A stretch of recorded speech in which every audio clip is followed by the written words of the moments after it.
બેનામી ધરાવેલી મિલકત વસૂલ કરવા પર હક પ્રતિબંધ. જે આપણે વેચાણનો આપણે વેચનાર માટે લખ્યું તે લેનાર માટે લાગે કે જે લેનાર હોય તેની પાસે રિકવરી થઈ શકે નહીં જો બેનામી પ્રોપર્ટીનું ટ્રાન્ઝેક્શન કર્યું હોય તો.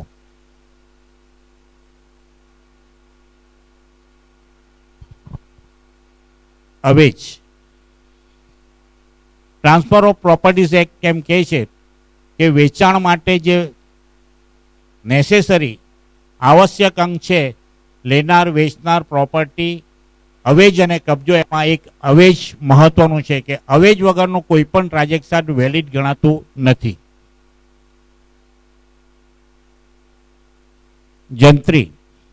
જંત્રી સ્ટેમ્પ ડ્યુટી માટે કે જંત્રી પ્રમાણે દસ્તાવેજની સ્ટેમ્પ ડ્યુટી લાગુ પડે છે. જંત્રી માટેનો કાયદો એવો છે કે જંત્રી એ કાયદા પ્રમાણે પ્રોપર્ટીની વેલ્યુ ગણી શકાય નહીં. તમારે જંત્રી મુજબ સ્ટેમ્પ ભરવો એ કમ્પલસરી નથી. જો તમને એમ લાગે કે આ જંત્રીની કિંમત પ્રોપર્ટીની કિંમત કરતાં વધારે છે તો તમે એને જંત્રીને ચેલેન્જ કરી શકો અને એની એકચ્યુઅલ કિંમત પ્રમાણેની આકારણી કલેક્ટર પાસે કરાવી શકો. જો જંત્રીની કિંમત ઓછી હોય અને તમારે એનાથી વધારે કિંમતનો દસ્તાવેજ કરવો હોય તો એના માટે કોઈ પ્રતિબંધ નથી કે ભાઈ જંત્રીની કિંમત જેટલો જ કરવાનો, એનાથી વધારેની કિંમતનો ન થઈ શકે.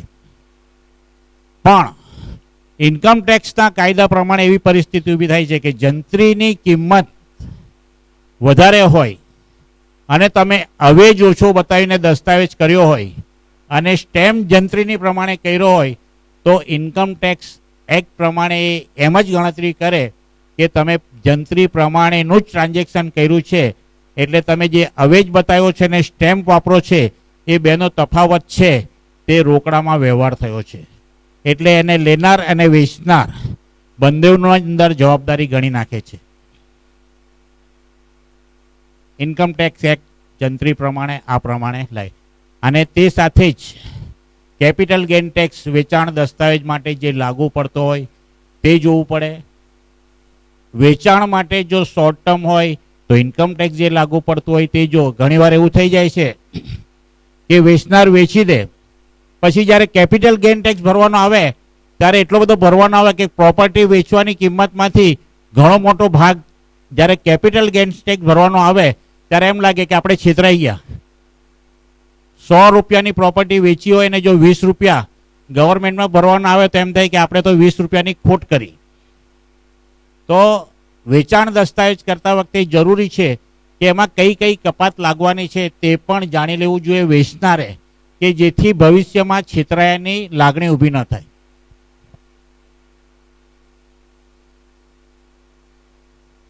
વેચાણ અવેજ અપૂરતો હોવા માત્રથી વ્યવહાર રદબાતલ થઈ જતો નથી.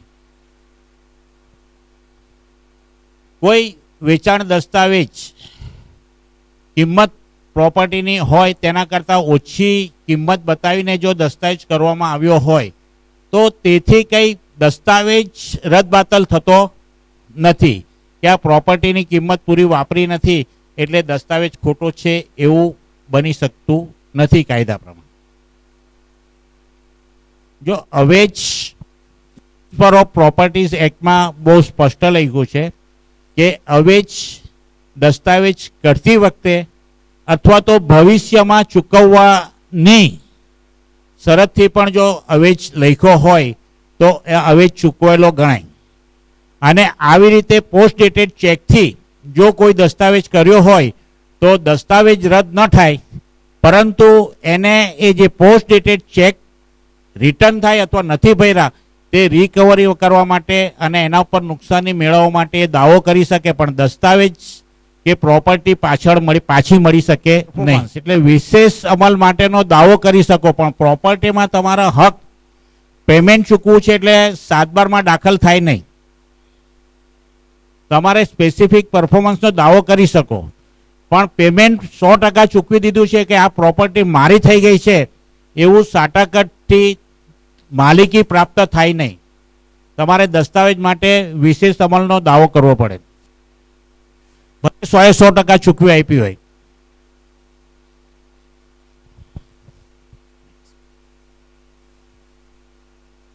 દસ્તાવેજ રજીસ્ટર થવા માત્રથી માલિકી હક પ્રાપ્ત થતો નથી. કોઈ દસ્તાવેજ રજીસ્ટર કરી નાખ્યો હોય પણ આપણે જે ટ્રાન્સફર ઓફ પ્રોપર્ટીઝ એક્ટ મુજબ જે બાકીની રિક્વાયરમેન્ટ હોય તે પૂરી ન થઈ હોય તો એ દસ્તાવેજથી માલિકી હક પ્રાપ્ત નથી થતો. તેનું આ એક જજમેન્ટ છે સુપ્રીમ કોર્ટનું કે જો હવે ચૂકવ્યા વગરનો કોઈ દસ્તાવેજ કરી નાખ્યો હોય તો એ દસ્તાવેજ અમલને પાત્ર ઠરતો નથી. એટલે દસ્તાવેજ રજીસ્ટર કરવા માત્રથી જ માલિકી હક પ્રાપ્ત થતી નથી.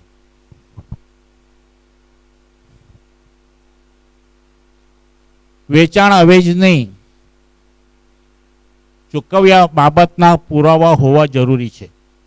સામાન્ય રીતે આપણે વેચાણ દસ્તાવેજમાં એવું લખ્યું હોય કે આટલા રોકડા ચૂકવા છે. વેચાણ લેનાર એની સહી કરી હોય, રેવન્યુ સ્ટેમ્પ માર્યું હોય, નોટરી રૂબરૂ પૈસા મળ્યાની રસીદો આપી હોય, પરંતુ જ્યારે ડિસ્પ્યુટ ઊભું થાય તો આટલી સહી હોવા છતાં પણ લેનાર વ્યક્તિ એ વાંધો લઈ શકે કે ભાઈ આવી કોઈ રકમ મને મળી જ નથી. અને એવા સંજોગોમાં આવી રોકડ ચૂકાયેલી રકમના પુરાવા કે ઇન્કમટેક્સ રિટર્ન, બેંક પાસબુક કે એવા જે કંઈ લાગુ પડતા હોય કે તે દિવસે બેંકમાંથી ઉપાડ્યાની રકમ એવું હોવું સાબિત કરવું જરૂરી છે.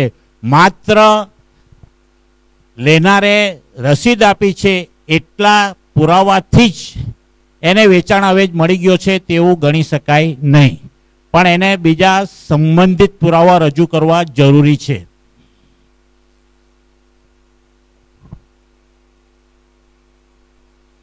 વેચાણ વ્યવહારના કિસ્સામાં મિલકતનો પૂરેપૂરો વેચાણ અવેજ ચૂકવાયેલો હોવો જરૂરી છે.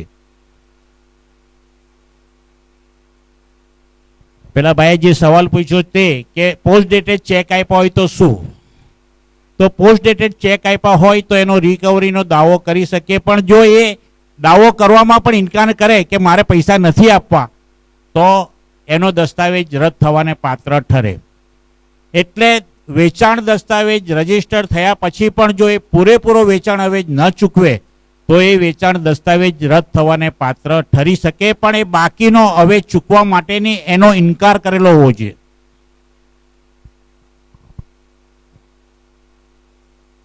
સમય મર્યાદા કોઈ નથી. આમ સામાન્ય રીતે રિકવરી કરવાનો સમય મર્યાદા 3 વર્ષ કે 3 વર્ષમાં તમારે દાવો કરવો જોઈએ. પણ જેણે મિલકત ખરીદી છે તેણે ખ્યાલ રાખવો કે જો ભવિષ્યમાં આ મિલકતના મેં અવેજ નથી ચૂકવો તો મારો દસ્તાવેજ રદ થવાને પાત્ર ઠરી શકે છે. એટલે એણે કાળજી રાખીને અવેજ ચૂકવી આપવો જોઈએ. જો ન ચૂકવવામાં બેદરકારી રાખે તો ભવિષ્યમાં એનો દસ્તાવેજ રદ થવાની શક્યતાઓ ઊભી થાય છે.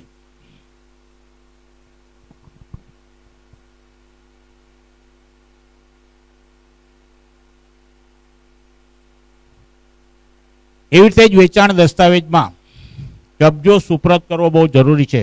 કબજા માટે વારસાઈ ધારો, ભાડુઆત કાયદો, ઇઝમેન્ટનો કાયદો, ટાઉન પ્લાનિંગ એક્ટ, મહેસૂલ ધારો અને ગણોત ધારો. કોઈ એક પ્રોપર્ટી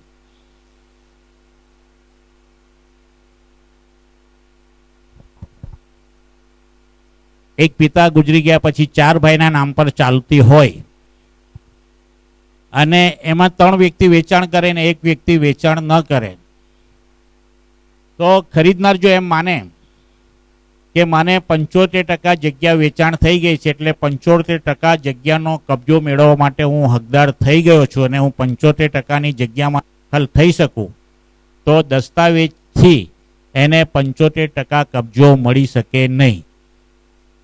એના માટે એણે 75%નો કબજો કોર્ટમાંથી પહેલાં છૂટો કરાવવો પડે. એ છૂટો થયા પછી જ એ 75%માં દાખલ થઈ શકે. પછી એ 90% બી ખરીદી હોય ને 10% બી બાકી રહ્યો હોય તો એ 90% વાપરી નહીં શકે. જ્યાં સુધી પેલો 10% બાઉન્ડ્રી છૂટી ન થાય ત્યાં સુધી એ 90%નો પણ કબજામાં દાખલ થઈ શકે નહીં, ભલે 10% બાકી રહી ગયું હોય તો. એટલે જ્યારે વણ વેચાયેલો હિસ્સો ખરીદવાનો પ્રશ્ન આવે એ પ્રશ્ન જ્યારે હું આવ્યો ત્યારે પણ પૂછ્યો કે આવી રીતે દસ્તાવેજ રજીસ્ટર્ડ થઈ જાય છે, તો એમાં એક તો વારસાઈ ધારો લાગે છે સક્સેશન એક્ટ, અને એ સક્સેશન એક્ટમાં એવું છે કે જો વારસાઈથી મિલકત પ્રાપ્ત થઈ હોય તો એ મિલકત ખરીદવાનો પ્રિયમ્પશન રાઇટ અગ્ર હક એના સહમાલિકને લાગુ પડે. એક પિતાને 4 બાળક હોય અને 4 બાળકને વારસાઈથી એ મિલકત પ્રાપ્ત થઈ હોય તો એ 4માંથી જેને પણ મિલકત વેચવી હોય એક વ્યક્તિને, તો એણે બાકીના 3ને નોટિસ આપવી પડે કે આ મિલકત મારે વેચવી છે, તમારે ખરીદવી છે કે નહીં. જો એ 3 ના પાડે તો જ એ ત્રાહિત વ્યક્તિને, એટલે 3 સિવાય કોઈને વેચી શકે. એ નોટિસ આપ્યા વગર જો વેચે કોઈ ત્રાહિતને, તો એ વેચાણ દસ્તાવેજ નલ એન્ડ વોઇડ ગણાય. એ દસ્તાવેજ કર્યા પછી 1 વર્ષની અંદર એના સહમાલિક કોર્ટમાં દાવો દાખલ કરી અને એ દસ્તાવેજ રદ કરાવી શકે છે, અને રદ થવાને પાત્ર પણ છે. અને એવા સંજોગોમાં દસ્તાવેજમાં જેટલી કિંમત એણે દર્શાવી હોય એટલી કિંમત એના સહભાગીદારીને આપી અને એ મિલકત પોતે કરી શકે છે. એટલે જે 2 નંબરનો ઉપરનો વ્યવહાર થયો હોય તે ઓટોમેટિક બધો નીકળી જાય. અને ખરીદનારની હાલત એવી થાય કે મિલકત તો ચાલી જ જાય, કારણ કે પેલા સહમાલિકને મળી જાય, પણ એના પૈસા એ જેને આપ્યા હોય તેની પાસે વસૂલ કરી શકે, ખરીદનાર પાસે વસૂલ નહીં કરી શકે, એટલે સહમાલિક પાસે વસૂલ નહીં કરે. એટલે જેને ગુજરાતીમાં એમ કહે કે ગધા બી બી જાય, કે મિલકત બી જાય અને એને આપેલો અવેજ પણ ચાલ્યો જાય.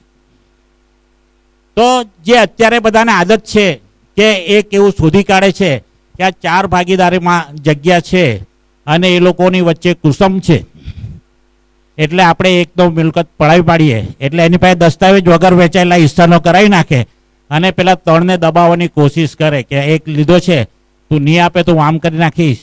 તો કાયદા પ્રમાણે એવું કંઈ શક્ય નથી બનતું કે એની સંમતિ વગર કોઈને વેચી શકે. બરાબર મુકેશભાઈ?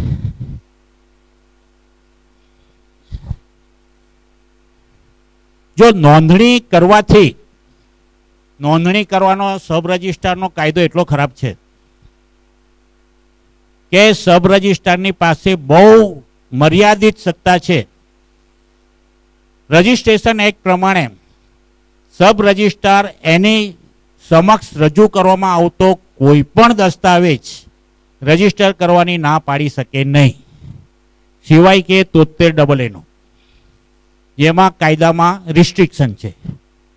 અને એના કારણે શું થાય છે કે અત્યારે તો નહીં પણ આપને જાણીને અંદર થશે કે સુરત કલેક્ટર ઓફિસ અને સબ રજિસ્ટ્રાર ઓફિસ એક જ કમ્પાઉન્ડમાં છે. અને તે વખતે મુકેશભાઈ જેવા કોઈ પત્રકાર એમ થયું કે આપણા સબ રજિસ્ટ્રારની કેવી કાર્યવાહી છે તે પ્રકાશમાં લાવીએ.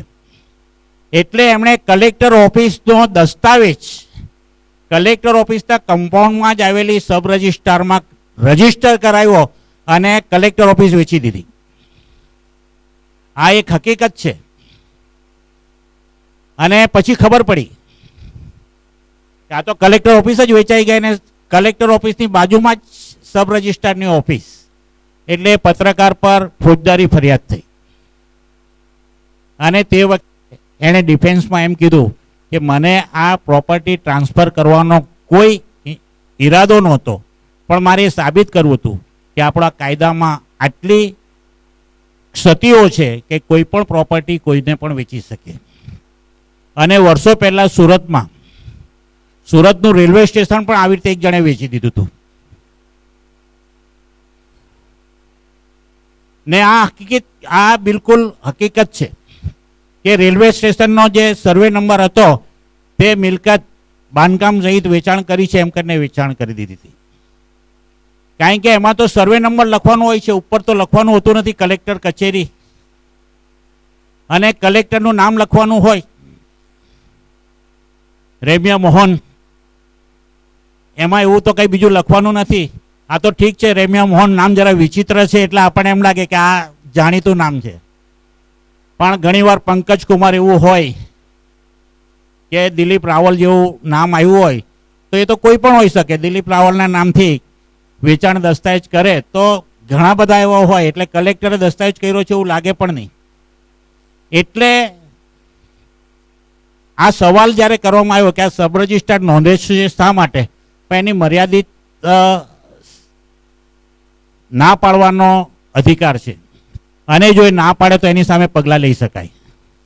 કોઈ પણ દસ્તાવેજ મિસ્ટેક છે, રેકર્ડની અનિયમિતતા છે, એટલે જો ખબર પડે તો સબ રજિસ્ટ્રાર એવી નોંધણી માટે રિવ્યુ કરી શકે છે. કારણ કે રેકર્ડ પર ઉપર 73 ન લખ્યું હોય તો એનો કંઈ વાંક ગુનો થતો નથી, પરંતુ જો એના ધ્યાનમાં આવ્યું હોય તો એ પોતાની ભૂલ સુધારી શકે છે.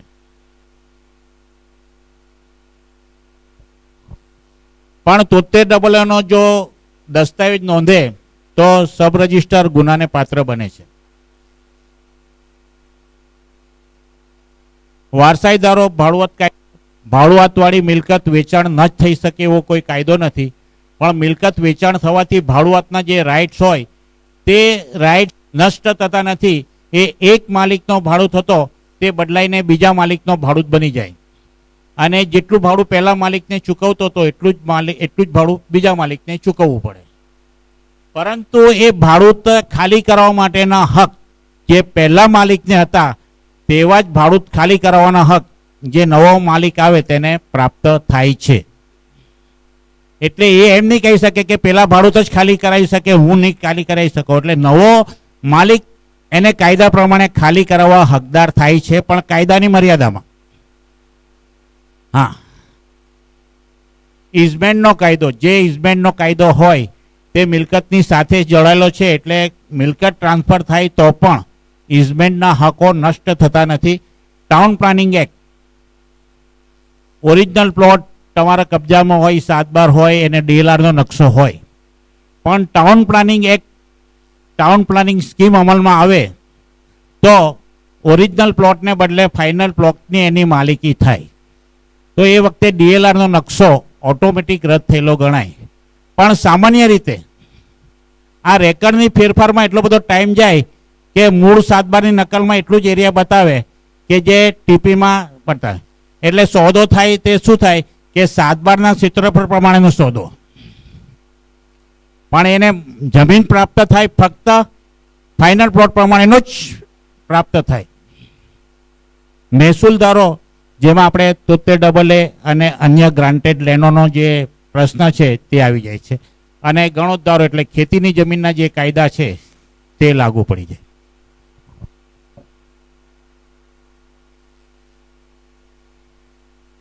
કાયદાકીય કાયદાઓ, મહેસૂલદારો,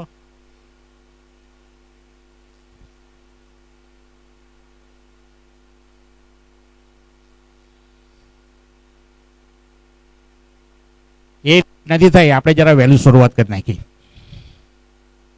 આપણે થોડી વહેલી શરૂઆત કરી નાખી.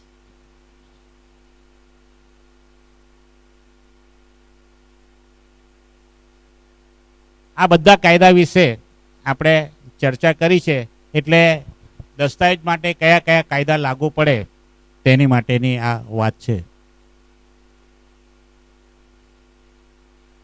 ગણોતદારોમાં હવે નવા ગણોત બનવા માટેની જોગવાઈઓ રદ થઈ ગઈ છે, એટલે હવે આમ તો 1992 પછી નવા ગણોત બનાવવાનું કાયદાકીય રીતે રહ્યું નથી, પણ ત્યાર પછી પણ ઘણા બધા આવી રીતે એનો દુરુપયોગ કર્યો છે, પણ હવે નવા ગણોત બનતા નથી. ગણોત બનતા બી નથી અને ગણોત નીકળતા પણ નથી, બે રીતે છે કાયદો. ગણોત કે મારે નીકળી જવું છે, સ્વેચ્છાએ નીકળે તો પણ એ સ્વેચ્છાએ પણ પોતાનો ગણોત હક જતો કરી શકતો નથી. જો ગણોત હક સ્વેચ્છાએ રદ કરે તો એ જગ્યા મૂળ માલિકની સરકારને પ્રાપ્ત થાય.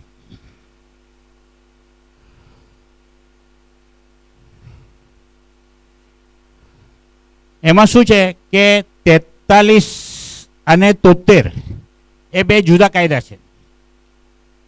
લેન્ડ રેવન્યુ કોડની 73AA લાગે, અને 43 કલમ છે તે ગણોત ધારાની લાગે.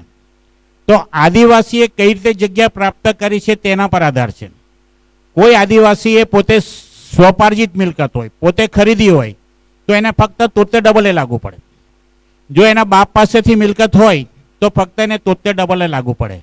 પણ કોઈ આદિવાસી કોઈ ઉજળિયાતનો ગણોત હોય અને ગણોત કાયદા હેઠળ 32 ગ હેઠળ એને જગ્યા પ્રાપ્ત થાય તો એને 73 બી લાગે અને ગણોત ધારાની કલમ 43 પણ લાગે. તો એને જગ્યા કેવી રીતે પ્રાપ્ત થઈ છે તેના પર એ બે કલમનો આધાર છે. અને 73 અને 43 બેઉ કલમ લાગતી હોય તો બે પરમિશન લેવી પડે. અને એક તો 73 ની પરમિશન લેવી પડે અને એને 43 ની પણ પરમિશન લેવી પડે. હા, પોતાના આવકના સ્ત્રોતમાંથી જે ખરીદી હોય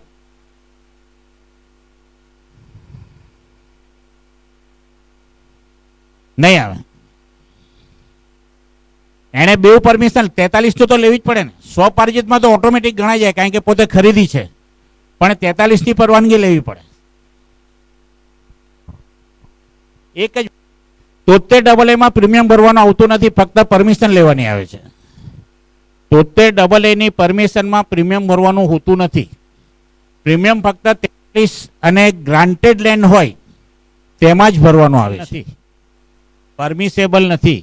ગુજરાત 12માં ખેડૂત હોય તે ગુજરાતનો ખેડૂત ગણાય નહીં અને ગુજરાતમાં ખેતીની જગ્યા ખરીદી શકે નહીં. પછી એ ભલે ગમે એટલા વર્ષથી અહીંયા રહેતો હોય.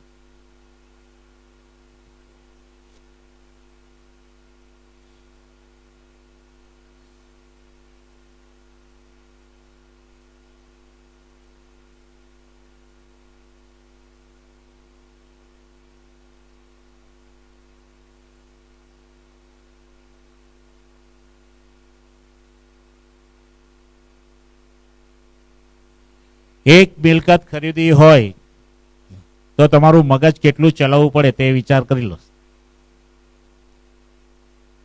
આટલા બધા કાયદાને ધ્યાનમાં રાખો ત્યારે તમારા ટાઇટલ ક્લિયર થાય.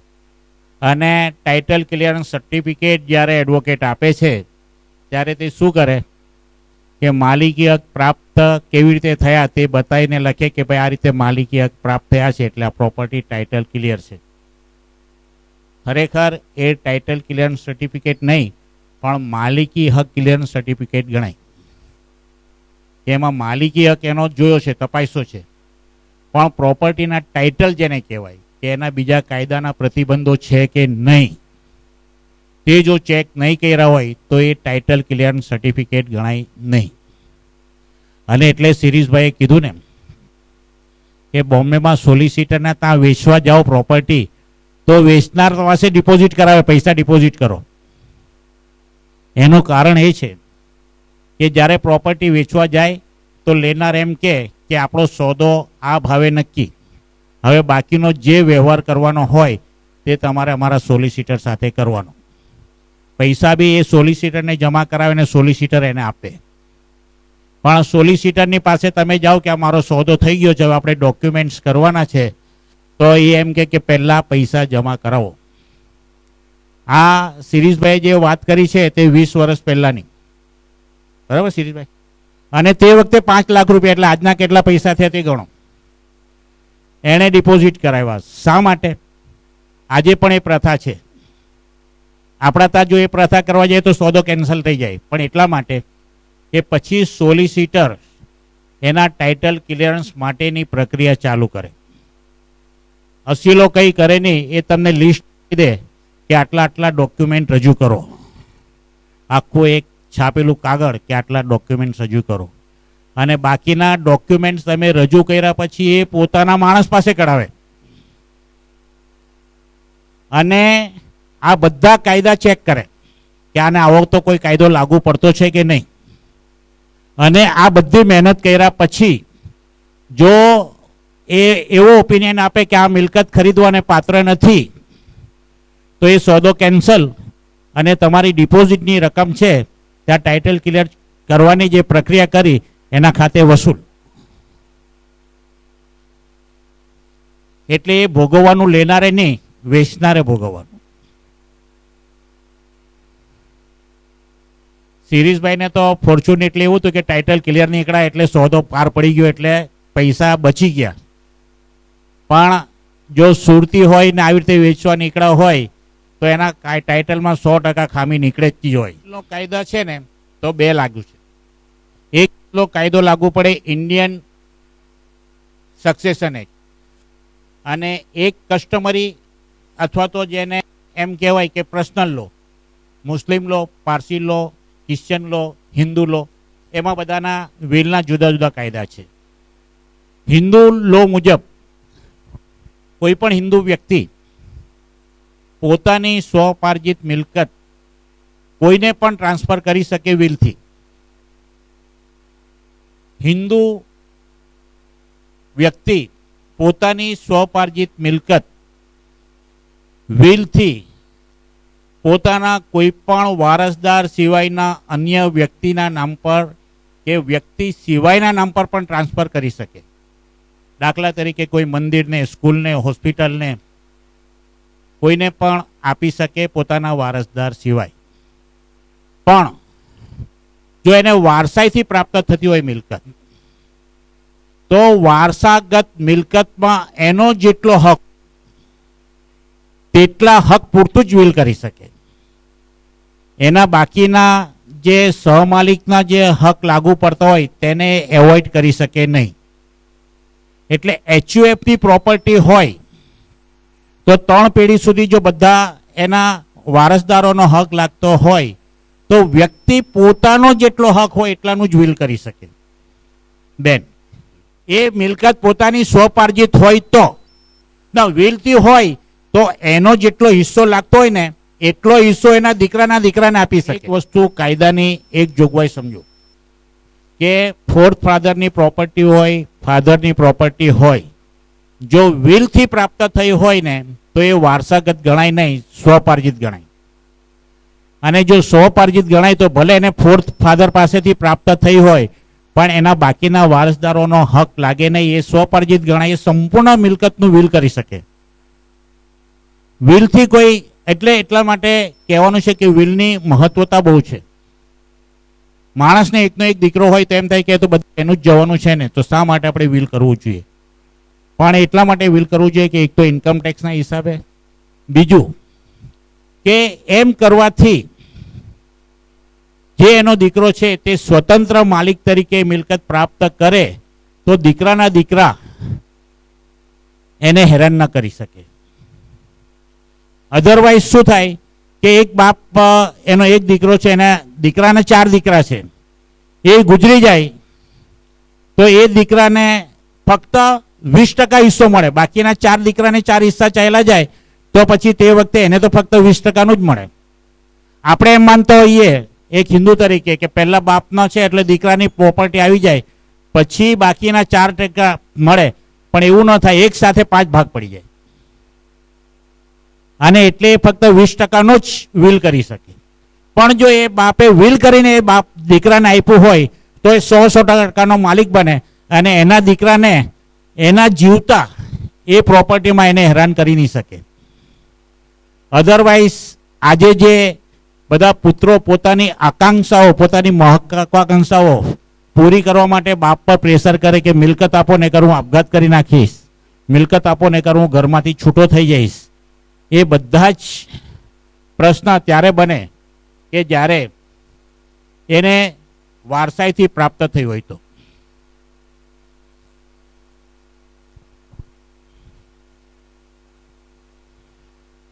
એટલે આપણે જે ચર્ચા કરતા હતા ટાઇટલની, તો આ ટાઇટલમાં આપણે જોયું કે એક દસ્તાવેજ કરવા માટે કયા કયા અંગો અનિવાર્ય છે અને એ દસ્તાવેજ કરવા માટે કયા કયા કાયદાઓ લાગુ પડે. તો ટાઇટલ અને દસ્તાવેજ માટેની આ જોગવાઈઓ જે શક્ય હતું મારાથી તે આપને રજૂઆત કરવાની કોશિશ કરી છે. આઈ હોપ કે કંઈક તમને જાણવાનું મળ્યું હશે, કંઈક મને જાણવાનું મળ્યું હશે. અને હવે જે આપણે પ્રશ્ન છે તો એક ફીડબેક ફોર્મ આપ્યું છે આપને બધાને. હું આપનો બહુ આભારી થઈશ કે આ ફીડબેક ફોર્મ જો તમે ભરીને પાછું આપશો તો અમારા નેક્સ્ટ કાર્યક્રમમાં એનું જે કારણ હોય તે અમને મહત્વનું થઈ શકે અને એની પાછળ સવાલ માટેની જગ્યા રાખી છે. અત્યારે વોલેન્ટિયર્સ આવશે, જો તમારો કોઈ સવાલ હોય તો એ સવાલ અને અહીંયા જવાબ આપવાના પ્રયત્ન કરીશું. આપના સવાલના જવાબ, આપ કોઈ સવાલ લખીને લાવ્યા હોય તો પણ મોકલશો તો એના પણ જવાબ આપવાની કોશિશ કરીશું. Thank you very much. કેટલા વર્ષે રાઈટ મળે તો તમારે મને એ સવાલનો જવાબ આપો કે એક દીકરી ક્યાં સુધી એની બાપની રહે? 20 વર્ષ, 25 વર્ષ, 30 વર્ષ, ક્યાં સુધી રહે? જીવે ત્યાં સુધી. તો જીવે ત્યાં સુધી એનો હક લાગે.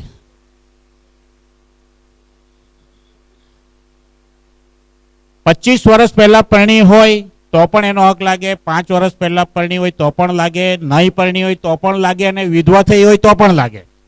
એ એના સ્ટેટસ સાથે સંબંધ ધરાવતો નથી, એ એના બાપના સંબંધ સાથે સંબંધ ધરાવે છે. કે એ જજમેન્ટ પછી ઘણી બધી સમસ્યાઓ એટલે ગેરસમજો ઊભી થઈ છે. મૂળભૂત કાયદો 1956 નો હિન્દુ સક્સેશન એક્ટ છે. 1956 નો સક્સેશન એક્ટ છે અને 1956 ના સક્સેશન એક્ટમાં પણ દીકરીઓને હક આપવામાં આવેલો હતો. એમાં કોઈ જગ્યા પર 1956 ના હકમાં એવું નહોતું કે દીકરીઓને હક ન લાગે, પણ એ અવેરનેસ નહોતી. તો આ 2005માં જે એમેન્ડમેન્ટ આવ્યું ને એમાં ફક્ત અવેરનેસ ઊભી કરી અને એક ક્લિયર કર્યું. એમાં ફક્ત એમ લખ્યું હતું કે તમામ વારસદારોનો હક લાગે, એટલે તમામ વારસદારોમાં દીકરી ગણાય ને એમ માનીને બધા ચાલ્યા કરતા હતા. એટલે 2005માં એ ક્લિયર કર્યું કે જેટલો દીકરો વારસદાર છે એટલી જ દીકરી વારસદાર છે. એટલે એ ક્લિયર થયું. બાકી 1956 પછી પણ એ કાયદો તો હતો જ. આ જે 2005નું જે જજમેન્ટ આવ્યું સુપ્રીમ કોર્ટનું, એ એટલા માટે આવ્યું કે આપણે શરૂઆત કરી કે બધા કબરમાંથી મુર્દા ઊભા કરીને પણ દાવો થવા માંડ્યા. એટલે એ જજમેન્ટ આપ્યું કે જો 2005 પહેલા કોઈ મિલકત વેચાઈ ગઈ હોય, કોઈ મિલકત પાર્ટીશન થઈ ગયું હોય તો એ દીકરીનો હક 2005 પહેલા લાગુ પડે નહીં. વેચાઈ ગઈ હોય, પાર્ટીશન થઈ ગયું હોય, હક છૂટા પડી ગયા હોય તો, નહીં થયું હોય તો લાગુ પડે.